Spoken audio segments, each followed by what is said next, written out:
the smell of baked apple pie. Laughter. Warm yellow light blanketed the dining room, where Clara stood in the middle of her family's embrace. 70 years old. She never thought she would live to see this day, especially after everything that had been buried beneath the weight of time. Rachel poured the wine, her hands trembling slightly, but her eyes were cold. "Mom," she said, her voice tight as a string. "You always need to be the center, don't you?" Clara forced a smile. The air shifted. The chatter behind them faded, leaving only the ticking of the wall clock tick, tick, tick. Then a pause. Rachel spoke again, softly but sharply. "You humiliated us." Clara didn't even have time to react. A hard shove, the crash of glass shattering, silence, thick, suffocating silence. Her body hit the floor with a thud. Every bone screamed in protest. Somewhere nearby, someone shouted, a chair toppled, and Rachel's voice broke crying or laughing, Clara couldn't tell. The light spun above her, fading, then bursting bright again. "Mom, get up," someone said, voice choked. Clara didn't respond. Her eyes fixed on the corner of the room where an old cassette player sat, a gray one from the 80s covered in dust. No one had touched it for decades, but now the reels inside were spinning, click. A brief hiss of static, and then a man's voice, deep and firm. "Rachel, stop." The whole room froze. Rachel turned, her face draining of color. That voice, distorted through the tape, was still unmistakable. Clara trembled. Her lips moved without sound. "Samuel." Her husband dead for 30 years, since that stormy night when Rachel was only 7. A night no one ever spoke of again. A night no one dared to remember. She tried to sit up, her heart racing. The tape kept playing, breaths audible between the silences. "If you can hear this, stop her. Don't let her." The message cut off. Static screamed through the speakers, then stopped. The room filled with perfect stillness, so still even the clock had ceased its ticking tick, and gone. A faint, burnt smell drifted through the air, scorched tea. Clara's stomach twisted. That smell pulled her back to 1989, to a smoky kitchen where Samuel sat with his head bowed, gripping his silver watch, whispering something she could never quite remember. "Mom?" Rachel called, voice trembling. Clara looked up. A tear slid down her daughter's cheek, but her eyes still burned with anger. Moments later, Rachel stormed out, the door slamming so hard the family photo on the wall quivered. In it, a little girl sat on Samuel's lap. Beside them, Clara smiled a smile she no longer recognized. She rose slowly and walked toward the cassette player. The red light was still blinking, REC. No one had pressed record. No one had touched it. Clara's hand shook as she brushed the dust away. Beneath it was a fresh, wet handprint. She swallowed hard, her voice a raspy whisper. "Samuel, what did you do?" A faint murmur seemed to echo back, as if the room still held its old breath. A soft breeze slipped through the window, making the ceiling light sway. Clara closed her eyes, feeling her heart pound. Each beat carried the distant echo of that voice. "Rachel, stop." And when she opened her eyes, she knew the story had never really ended. The rain that night lasted until morning. Clara woke in a cold, white hospital room.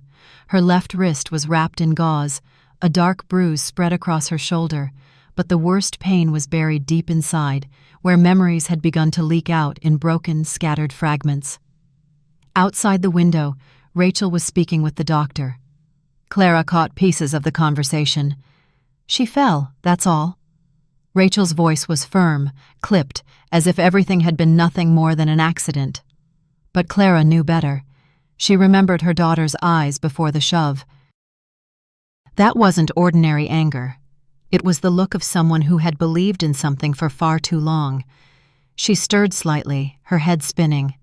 On the table beside her bed was a bouquet of white chrysanthemums, the flower Samuel had always hated. Tucked among the petals was a small envelope, unmarked. Just 2 shaky words. Play tape 2. Clara sat still. Those 2 words pierced through her memory like needles. Tape 2? She remembered the cassette from the dinner, Samuel's voice echoing low, halting, breath-heavy. When Rachel walked in, holding a cup of coffee, Clara asked at once, "Who did you hear, Rachel?" Rachel froze, her eyes darkening. "I don't know what you're talking about." A heavy silence stretched between them. Clara studied her daughter, the black hair, the hardened gaze, the tight-pressed lips. The wall between them had never felt higher. Rachel set the coffee down, then spoke softly. "I've tried to protect you all these years. But you've made us all ashamed." "I didn't do anything." Clara's voice trembled.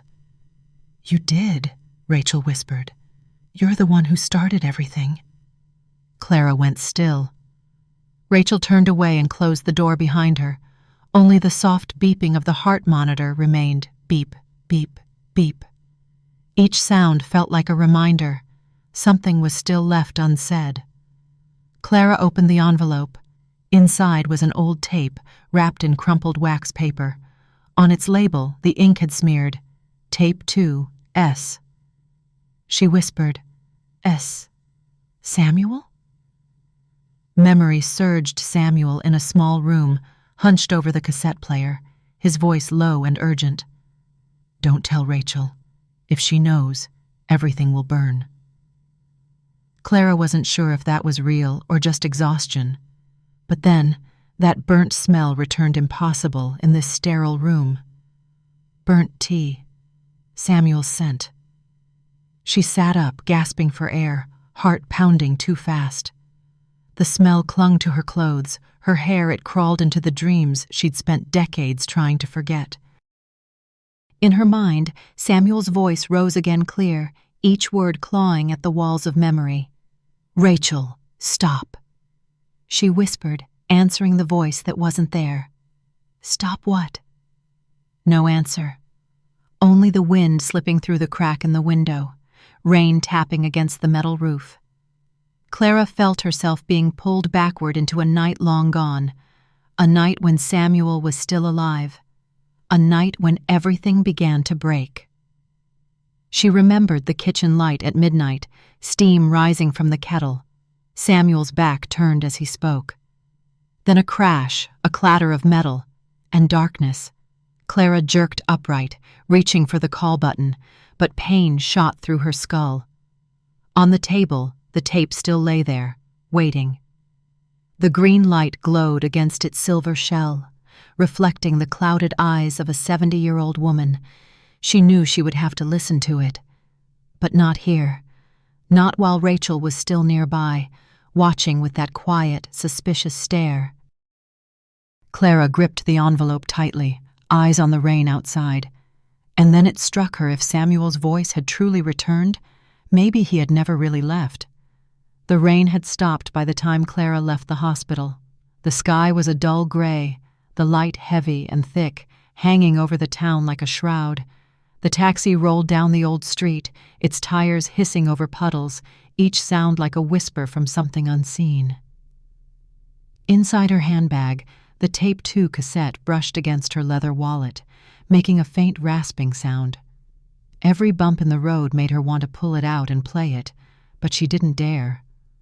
What could possibly be on that tape that someone wanted her to hear after 30 years of silence? The house was unchanged moss creeping up the walls, dampness seeping into every crack. Clara stepped inside and turned on the light. The dim yellow glow fell across the old photographs lining the wall. Samuel smiling, little Rachel clutching a doll with tangled hair. Every frame seemed to watch her. She set her bag down and filled the kettle, falling into old habits. But the moment her hand touched the handle, a sharp, burnt tea smell filled the room.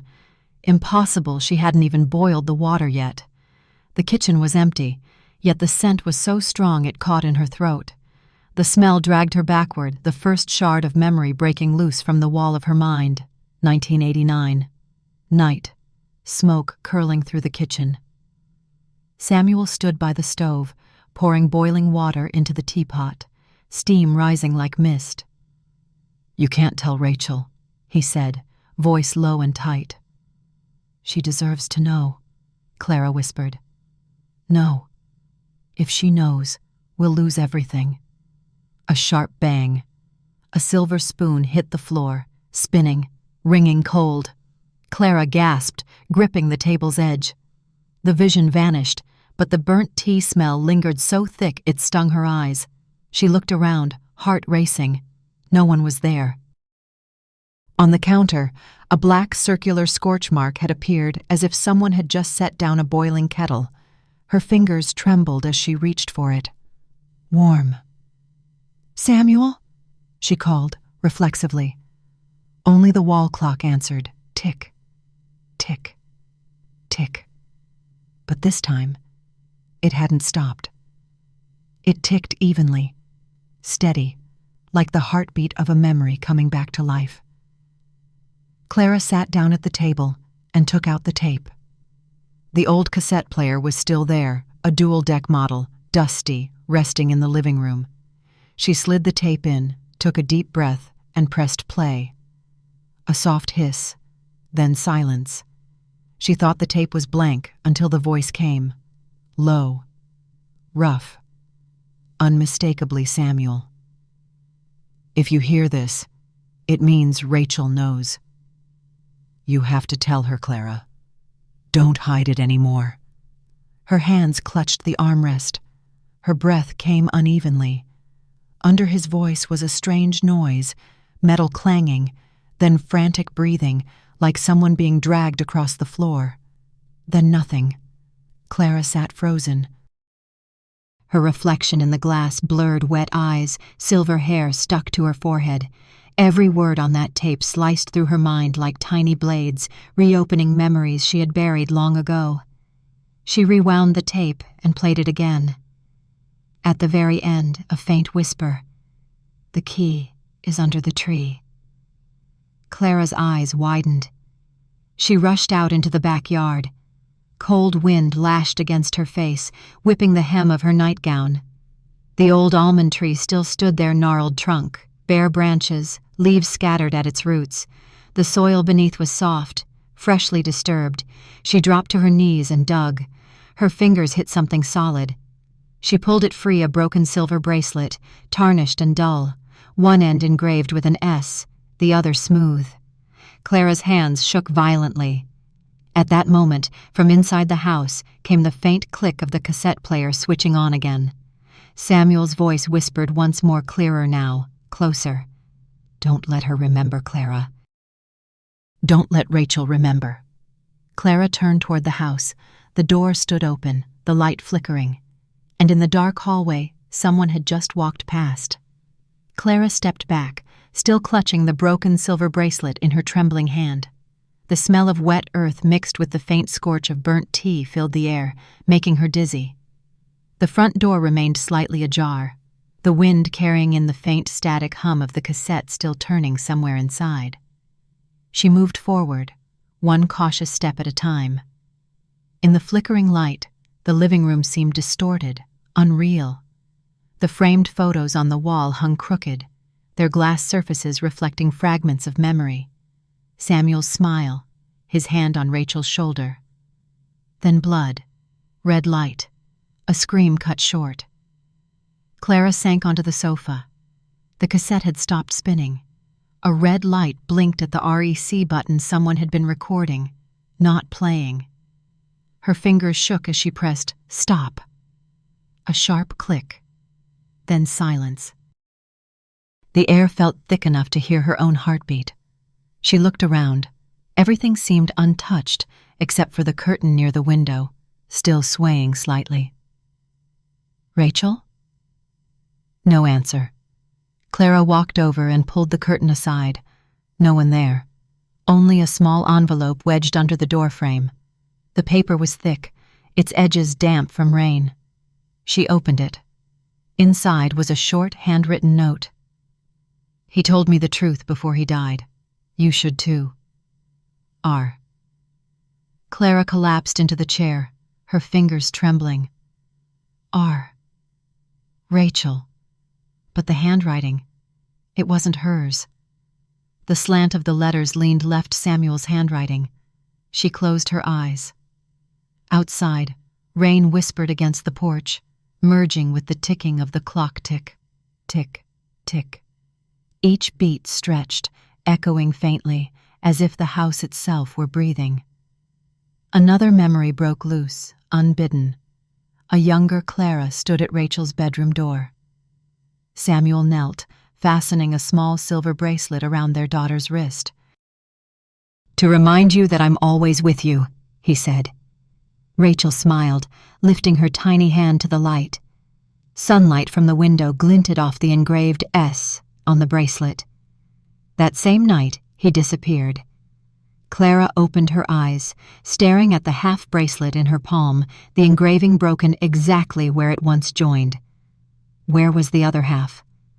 She vaguely remembered Rachel wearing one just like it when she was 18.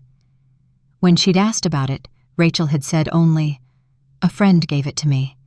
Her heart hammered. She rushed to Rachel's old room, empty, but still faintly scented with lavender and vanilla. On the vanity sat a small velvet box, open. Inside lay the missing half of the bracelet.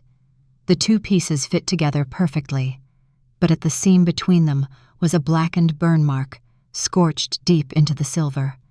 Clara touched it and flinched. It was still warm.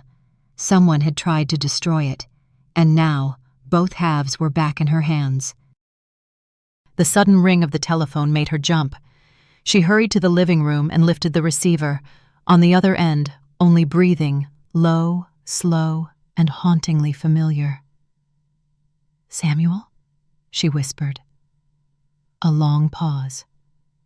Then the man's voice came, rough and deliberate. "You shouldn't have dug it up." Clara froze. The line went dead, leaving the hollow tone beep, beep, beep, echoing through the house. She stood there, motionless, as the bracelet slipped from her grasp and rolled across the floor. The room was plunged into darkness, save for the dim glow of the clock reflecting off the family portrait. Samuel, Rachel, Clara. 3 figures. But in the glass reflection, there were 4. A tall, shadowed figure stood behind Clara, head tilted, as if listening. Morning came draped in a cold, colorless light. Clara sat in the armchair, her hands still gripping half of the broken silver bracelet. She hadn't slept all night. The voice from the phone still echoed in her mind. You shouldn't have dug it up. She'd asked herself 100 times, if Samuel was truly dead, then who had spoken? And if someone was trying to frighten her, what did they want with those tapes? Clara rose slowly and climbed the stairs. Each step creaked beneath her, groaning under the weight of old memories. At the end of the hallway stood the study, Samuel's study locked since 1989. No one had dared touch it. She stopped before the door. The lock was old, rusted, but she knew where the key was, a small wooden box on the shelf. Her trembling fingers brushed against cold metal. She slid the key in. Click. The door opened. The air inside was stale, heavy, familiar. Not the smell of dust, but of burnt tea.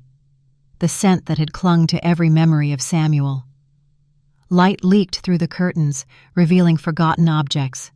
A wooden desk, shelves thick with dust, and a cassette recorder resting in the middle of the room. On the desk lay 3 tapes, neatly arranged, labeled in Samuel's slanted handwriting.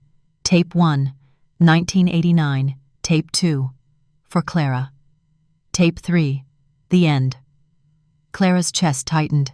Tape 2, the one she'd found at the hospital, was missing from the lineup, which meant someone had taken it out. But who? She plugged in the cassette recorder.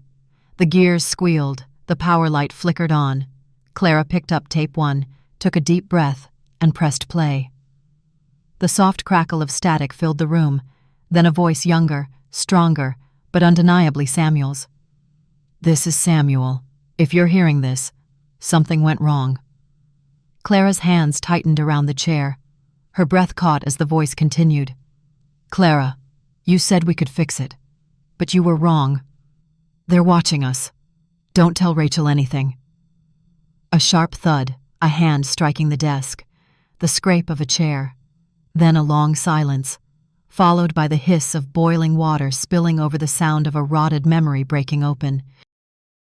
Samuel's voice came again, quieter this time. "If I'm gone, promise me you'll bury the key." The tape clicked to a stop. Clara looked around the room. The weak light caught the wall where their wedding photo used to hang. The frame was empty, the picture gone. Then she remembered Rachel had once taken one of their photos when she was a child. Had Rachel been in this room? No. Impossible. The door had always been locked. Clara opened the drawer of the desk. Inside, unsent letters, old bills, and a worn leather journal. On the first page, in Samuel's handwriting, "The truth will burn if hidden too long." Beneath it, a faint line written in a different ink, smeared as if added later. "She knows." Clara's stomach twisted. A page slipped loose, an old Polaroid. Rachel, around 8 years old, standing in front of the almond tree. Behind her, a tall man in a black raincoat, his back turned. It wasn't Samuel. Clara clutched the photo, throat tight.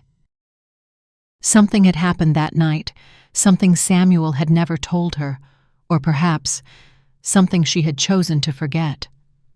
On the desk, tape 3 glimmered under the flickering light. She reached for it, hesitating. But before her fingers touched it, the power stuttered. The lights went out. In the darkness, the tape deck clicked on by itself. The reels spun. The gears screeched. Then Samuel's voice, cold, distant, echoing from somewhere far beneath the earth, spoke once more. "If you hear this, it means Rachel knows." Samuel's voice cracked through the air, warped, fragmented, as if struggling to cross a wall built by time itself. "If you hear this, it means Rachel knows. You can't let her tell anyone.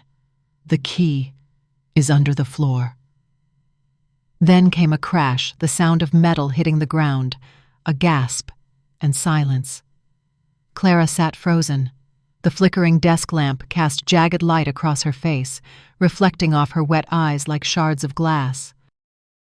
She could almost feel Samuel standing behind her, his breath warm against her neck. She whispered, barely audible, "Samuel, what did you do?" The tape kept rolling, the hiss of static filling the air until a distorted female voice broke through, trembling and fragmented, as if caught by accident on the recording. "Stop! Please stop!" "Rachel, go to your room." Samuel's voice, urgent. She saw it, Clara. She saw everything. Clara's fingers dug into the armrest until her skin split. Everything. What had Rachel seen that night? Something so terrible it kept her burning with fury 30 years later. A faint crack sounded beneath her feet.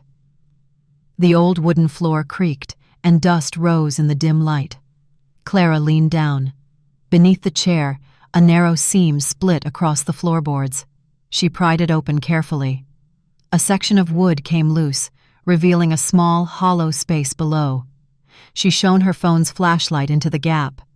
Something inside glinted silver. Her trembling hand reached in and pulled out a small tin box, rusted and sealed with brittle tape. Across the lid, scrawled in faded ink, S+R. Clara's breath caught. Samuel and Rachel. She peeled back the tape and lifted the lid. Inside were a few small items, a crumpled note, a black and white photograph, and a small key. The note bore only 4 words. "Don't trust her." Her who? Clara picked up the photo. Samuel stood beside a woman with long hair, her face turned in profile. The light was dim, but the outline of that face, Clara knew it instantly. It was her. The photo had been taken from outside the window, through the glass. Who had taken it? Who had captured that moment, and why hide it in a box marked S+R? A sharp ringing filled her head. The smell of burnt tea flooded the air again, impossible, since there was no kitchen here. She staggered back, nearly falling. The room seemed to shrink, the walls closing in, the shadows deepening like liquid night. Then from the cassette deck still sitting on the desk, a soft click, the tape began to rewind on its own. Samuel's voice returned, lower now, whispering close to her ear. "You buried the wrong thing, Clara." She gasped, yanked the power cord from the socket.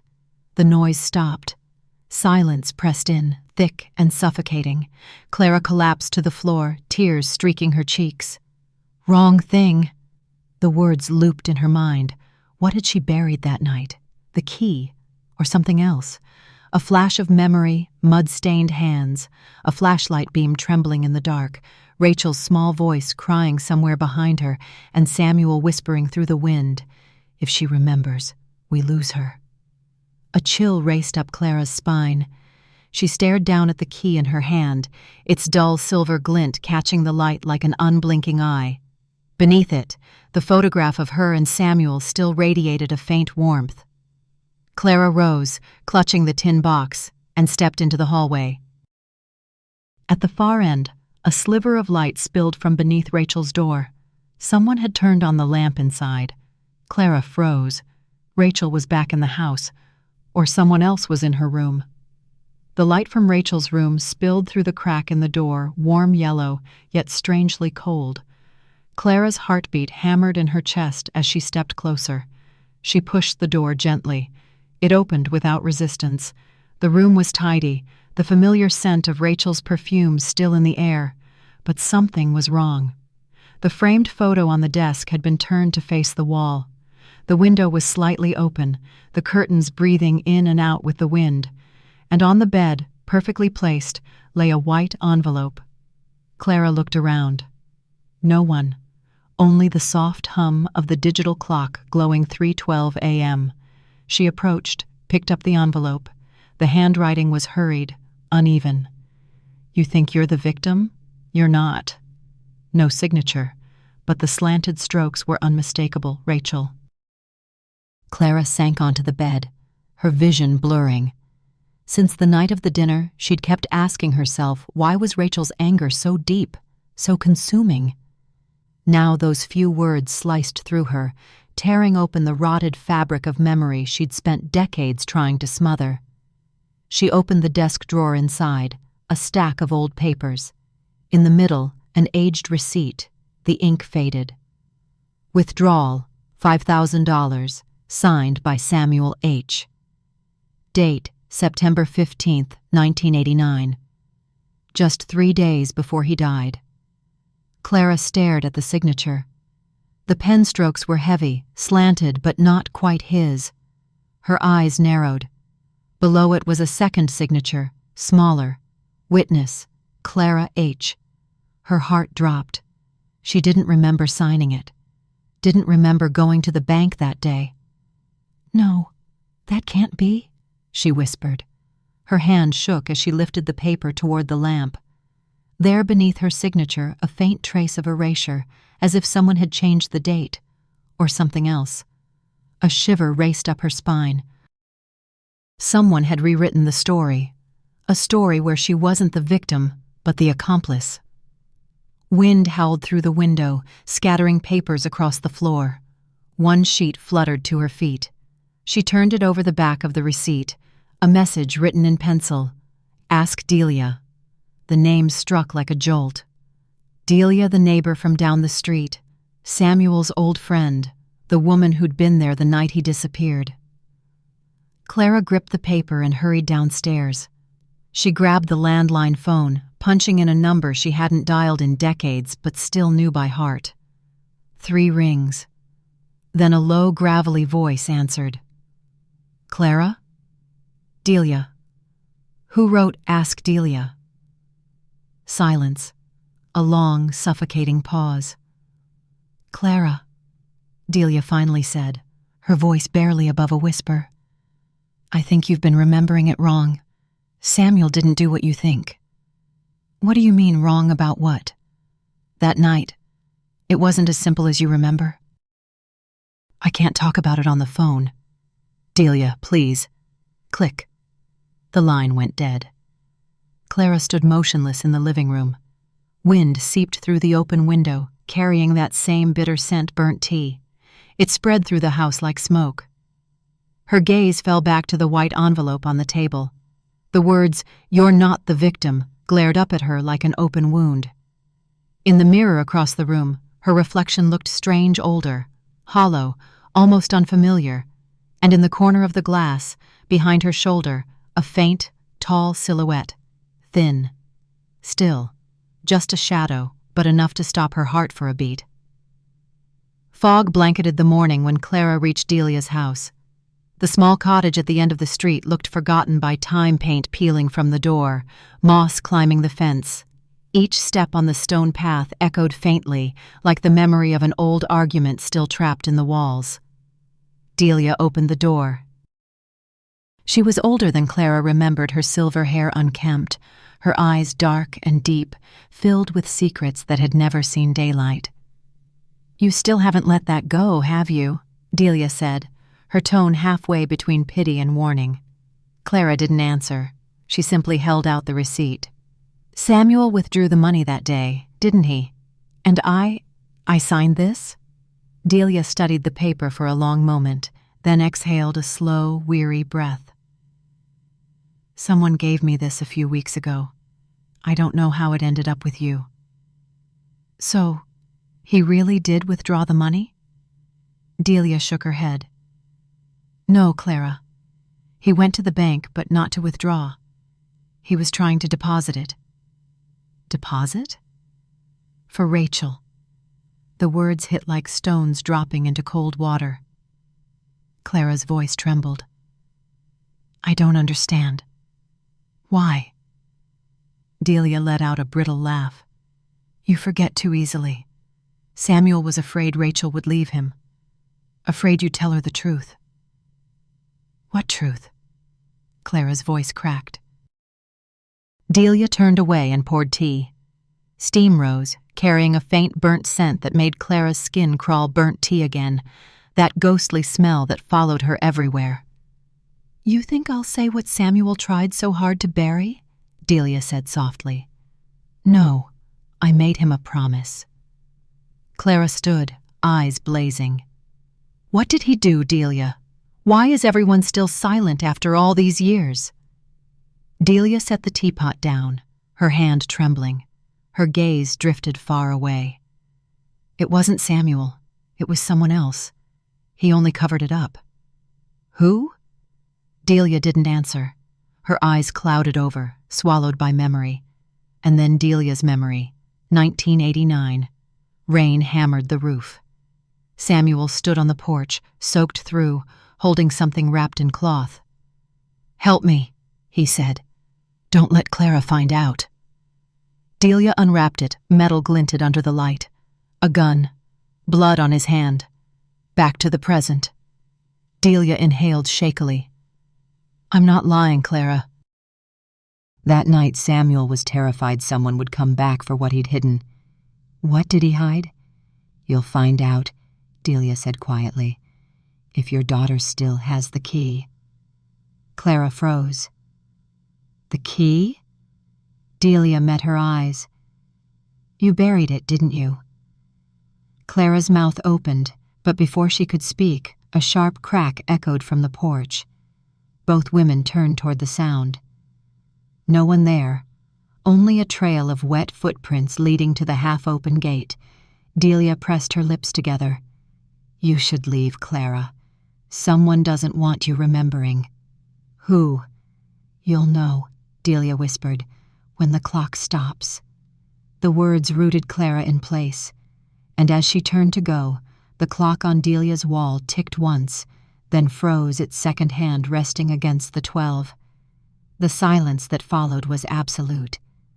Outside, the wind whipped her face, slicing through her coat with an icy sting. She tried to summon the image of the key, small, silver, lying inside the tin box marked S+R.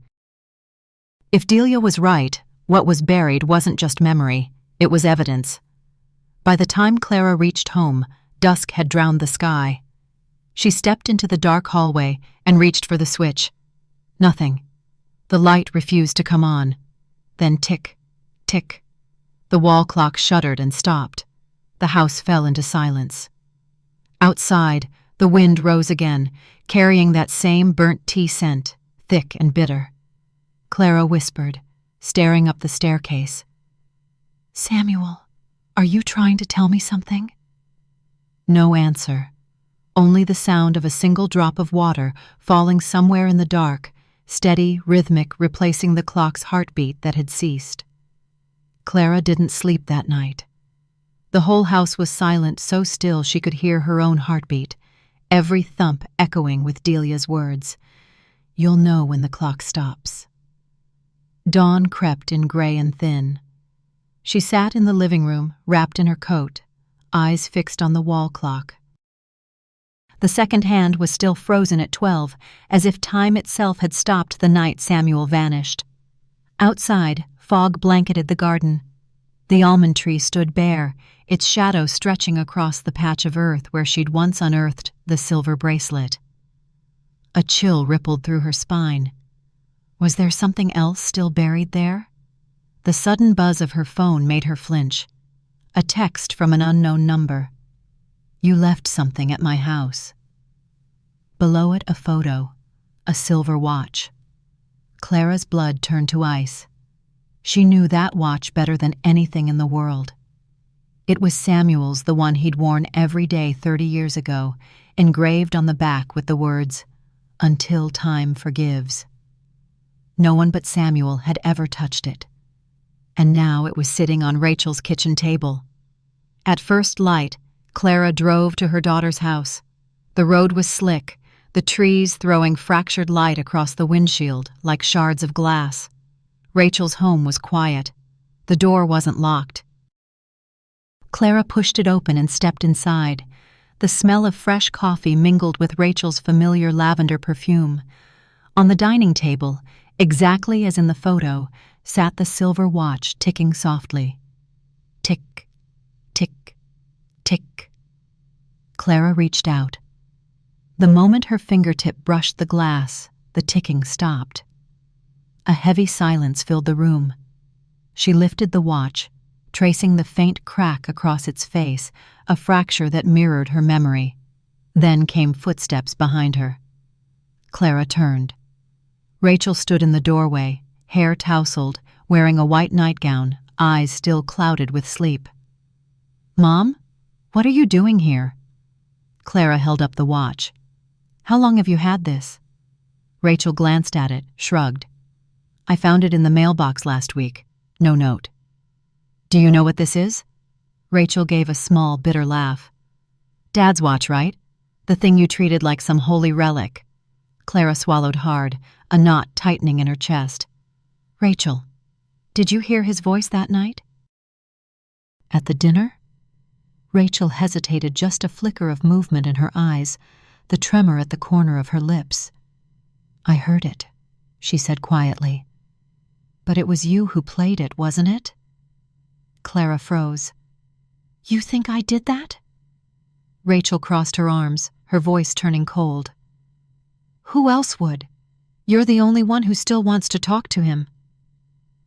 Before Clara could answer, a sharp click echoed from the living room. Rachel turned. What was that? They walked toward the sound together. On the TV stand sat Samuel's old cassette recorder, its red light glowing, the play button flashing. Neither of them had touched it. Then Samuel's voice broke through, thin, strained, each word dragged on fading breath. "If she ever remembers, tell her the truth." Clara froze in place. Rachel's face drained of color. Who's he talking about? "Who needs to remember?" Static swallowed the tape, then the voice returned weak, distant, unraveling. She was there that night. She saw the light and the blood. They stared at each other, horror tightening their throats. Rachel stumbled back, shaking. "Mom, what is he talking about?" Clara opened her mouth to speak, but only fragments of memory flashed behind her eyes, the kitchen in the storm, the sound of a gunshot, Samuel falling and little Rachel standing in the doorway, her eyes wide, reflecting fire. "Rachel," Clara whispered, "do you remember that night?" Rachel inhaled sharply, shook her head. "No, Mom, The tape cut her off, only breathing now ragged, human, near. Then a final line, faint as a sigh. "Don't let her forget." Rachel backed away until her shoulders hit the wall. Her breath came in short, ragged bursts, her eyes wide and wild like a cornered animal. "Don't let her forget." Samuel's voice still lingered in the air, spreading through the house like a crack in the walls that no one could seal. "Mom," Rachel whispered, "why would he say that?" Clara took a step forward. She wanted to reach out, to hold her daughter, but Rachel jerked away violently. "What are you hiding from me?" "There's nothing to hide, Rachel." "Don't lie to me!" Rachel's voice broke, sharp and trembling. "I'm tired of hearing you tell a dozen versions of the same story. Dad died, but no one ever said why. No one ever said what I saw that night." Clara said nothing. The rain from that night replayed in her mind the sound of something falling, the kitchen light flashing across Samuel's face. She didn't know anymore what was real and what her guilt had invented. Rachel bowed her head, tears falling to the floor. "I don't remember that night, Mom, but I dream about it. In my dreams, I'm standing in the hallway, and I hear someone say, 'She saw it.'" "Cover it up. Every time I wake up, the room smells like smoke, like something burning." Clara shivered. That smell again, burnt tea, the scent of Samuel, of guilt, of all the things buried and unspoken. Rachel wiped her tears, her voice raw. "I hate this house. I hate that clock. If that watch really carries his spirit, then why does it only sound like blood when it ticks?" She turned and bolted for the door. "Rachel, wait! Don't leave me alone!" The door slammed. An engine roared to life outside. Through the fogged window, Clara saw the red taillights slice through the mist like streaks of blood at dawn. The house fell silent again. Only the sound of the cassette rewinding warped, distorted like someone laughing through static. Clara turned toward the table. The silver watch gleamed under the weak light from the window. Across the cracked glass, the faint engraving caught her eye.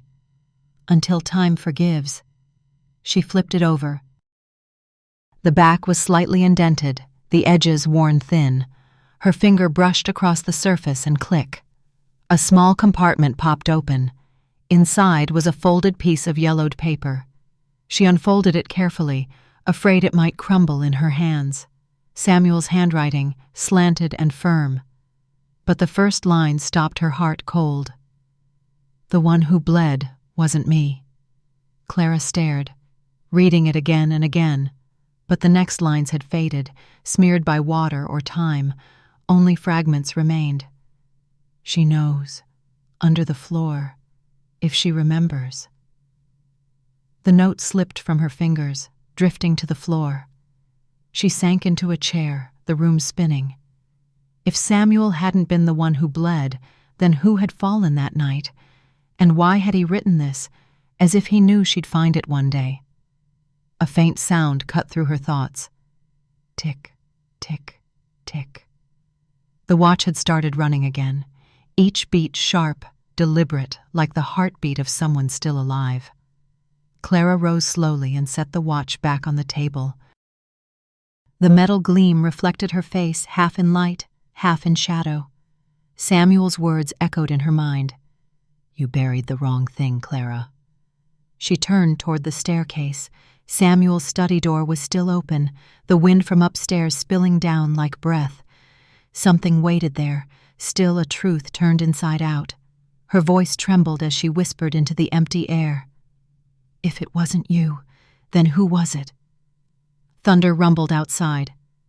The almond tree shuddered, its last few leaves tearing free and falling to the ground. At that exact moment, the watch stopped again, its second hand frozen at 12. That night, Clara didn't turn on the lights. She sat in the dark, the silver watch resting before her on the table, the moonlight slicing through the window and catching the cracked glass and unblinking eye staring straight at her. She didn't know how long she'd been sitting there, maybe hours, maybe a lifetime. Around her, every sound seemed to merge into one wind against the windows, the faint ticking of the stopped watch, and somewhere beneath it all, a gunshot. Each time she closed her eyes, it came closer, sharper, until she could no longer tell if it belonged to the past or the present. Clara rose and climbed the stairs. Samuel's door was still open. In the dim, washed-out moonlight, the walls looked cracked and peeling, but beneath the faded paint, she saw dark stains, old, irregular, circular, like blood. She touched the wall. Dust clung to her fingers, but beneath it, dry red. A voice rang in her head, pulling her backward in time. "Don't let her see." "Clara, take her upstairs!" Samuel's voice urgent, desperate. A child's scream on the staircase. Rachel's voice. Then the heavy crash of something falling, bang, and red light spilling up from the kitchen. Clara stumbled back, eyes wide. The old photograph hanging on the wall dropped and shattered, glass scattering across the floor. One shard sliced through her palm. Warm blood welled up, sliding down her wrist. In the broken glass, she saw a reflection her own face, but younger, terrified. Then something unlocked, a memory turning into place. Memory. 1989. Rain. Samuel burst into the kitchen, his coat soaked through. He slammed something down on the table, a gun. "They'll take her, Clara. They won't stop." "Who?" she asked. "The ones from the church. Jacobs." Samuel's voice shook. Sweat mingled with rain. "They know she's not mine." Clara froze. "What?" "If they find out, they'll use Rachel to silence you." A flash of lightning. A door banging open. A silhouette outside the porch. The image fractured, then came the sound of a gunshot, deafening. Clara screamed. She jerked upright, gasping for air, her clothes drenched in sweat. The room was empty. No gun, no Samuel, no one. Only the cassette recorder on the desk, its red light blinking. She didn't remember turning it on. Samuel's voice emerged again, softer this time, trembling, almost broken. "If you're hearing this, I didn't mean to hurt her. Please, Clara, don't let her hate you." Clara fell to her knees, clutching her head. "Samuel, who? Who are you talking about?" The tape cut off, then crackled again. Another sound layered beneath the static. A child crying. Small, gasping sobs. "Daddy, stop! Please stop!" Clara's head snapped up. Her chest constricted so tightly she couldn't breathe. That voice Rachel's, 7 years old. "Oh, God!" she whispered. Tears spilled down her cheeks. Rachel had been there. Rachel had seen everything. Moonlight swept across the shattered frame. Clara bent down to pick up a shard, and through the dust behind it, she saw another photograph hidden beneath the glass. Samuel standing beside a man in a priest's collar. The caption below, Reverend Jacobs, 1988. She remembered him, the man who stared too long whenever Rachel was in the room, the man Samuel once warned her about. Don't let him near her. A low roll of thunder trembled through the house. Dust fell from the ceiling. Clara staggered backward toward the door. "Samuel," she whispered, "who did you kill that night?" No answer. Only the watch in her hand beginning to tick, again, tick, tick, tick. Faster, louder, urgent, like a pulse under the skin. Clara gripped the watch and fled the room. Before the door swung shut, she caught sight of something in the mirror, a figure standing near the window, half lit by the moon. The face was pale, indistinct, but unmistakably Samuel's. The rain outside blended with the rhythm of Clara's heartbeat, steady, urgent, 2 pulses in unison, one belonging to the present, the other to the past.